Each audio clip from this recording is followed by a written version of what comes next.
what do you see as a solution in improving this negative perception that people have of the schools? I mean, I'm not a very good example. We're at a really good school, but I know others may feel a lot less. It's just because, so your advice, I mean, I guess you shared, is that they need to have more involvement and not have a negative perception, find out, right? Get in, find out, have that conversation, and then determine what they're learning. Anything else you would share to help parents their negative perception of, you know, the schools and media and what they say about the schools? Yeah, so just like you would, you'd want to talk to a realtor or somebody who knows the housing market. Sure. I would say test your sources. So if you're listening to a family or the media, just test it. Like, just ask somebody that's directly involved in your child's education. What are we talking about in class? So validate your source is what I would say. Be involved on your children's campus. But also, like, one of my opponents is, she has these concerns and she's running on them. However, she's brought them up during board meetings. They've been fully investigated by the district, reported in writing to her by the superintendent, but yet we choose not to believe. And it's been fully investigated and debunked. And then we continue to fan the flame of misinformation. So that's one of the reasons why I'm running, is to try to fight against that. But it's an uphill battle. And then there's another catchphrase, another good political football. They talk about education versus indoctrination. I know we kind of talked about this before, where you have people that are concerned about things that are taught in class and things like that. We've probably covered that pretty well, but that's another, I know I always hear that's another hot topic, is, are they going to, I know from one political side, they would prefer to have cradle to grave, total control of your kid's life, start to finish, including all levels of education and the education system. And then the other side was like, let's privatize this, let's create competition. I think you're kind of in the middle, where you think schools should compete, and we should compete as a district against other districts in order to get the best talent, have the best results, right? I mean, I think competition weathers out a lot of these negative aspects. You know, I think that's also something really good. Anything you want to say on that? Yeah. Right, competition is great, free market is great, but whenever the government chooses winners and losers, I'm not okay with that. And we do that by inconsistent guidelines and rules. Okay, you talk about, and that's a little bit more on the business side of the school stuff. So what does that mean? Because the parent's probably not going to understand that particular language. What rules and guidelines do you feel like the government is unfair in how they present and do things? So again, with the recapture and funding for charter schools, is not the same rules that they have to go by.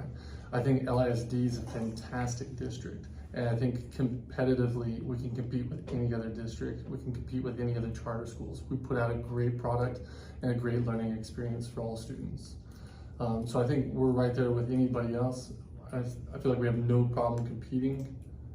It's just the funding. If we're going to fund public education, where every child gets an education, a free and appropriate education, then we need consistent guidelines. Okay, so over a third of the students in LASD live on or under the poverty line. That's correct, yeah. And how does that affect the overall student achievement?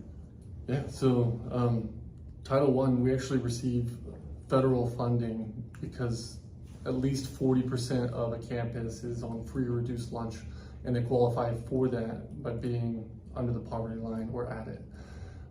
This is where you see the highest needs, and so we pour a lot of money into it. And during the last board meeting, I think there was talk about, here's all of our hard to fill positions, perhaps we can throw a stipend at it to incentivize people to move into those fields, and one of those was Title I campuses. It's just a hard needs campus.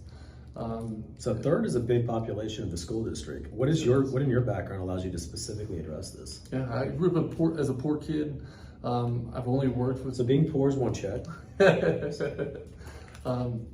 so just personal experience in my upbringing, and then this is my heart and my mission, is working with some of those students who are growing up fatherless. I know as a single mother, my mom didn't bring home a lot, and whatever she did bring home was immediately spent on 4 kids.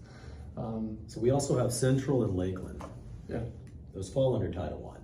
right? Severely Title Yeah, I. so in the school district, they're probably in the bottom 2 or 3. Mhm. I think it's somewhere around there. And those are Title I schools. Obviously that's where you spent your experience. Right. So that is your draw. That's where you've been. You've been working with the students that fill into that thing. So that's probably a unique opportunity for what do we do to address and help them and not compromise what the mission or what LASD is about. Yeah. So I believe every child, doesn't matter if you're poor or rich, deserves at least a year's growth academically every single school year. So in my classroom, my third grade classroom, I had GT, I had special education students. So my job was to differentiate my instruction in order to meet all of their needs. And so, like, I don't want to pull anything away from anybody to give to our poorer schools. We have funding for that with our Title I funds. And LASD is not a poor school district. Not at all. I mean, we're not. I mean, even in Central and Lakeland, they had technology. They took home the laptops and things, or laptops, the iPads and things like that. There's exceptions. My son obviously goes to a very good school in the school district, from what I can tell. Mm-hmm. Not to say it's better than Lakeland, but it's been a very good school for us. And I don't see that he has that much more than what Lakeland's provided. So that's a good thing today. We're consistent. Whenever we say all means all, we're talking about all children deserve everything we've got. I do. I love that. Is there anything else that you would like to share with the audience of what can you do? Why we talked about why you're running. We talked about different issues that have come up. I gave you a few hot topics. Anything else that you'd like to share? How do we find you? How about we start with that?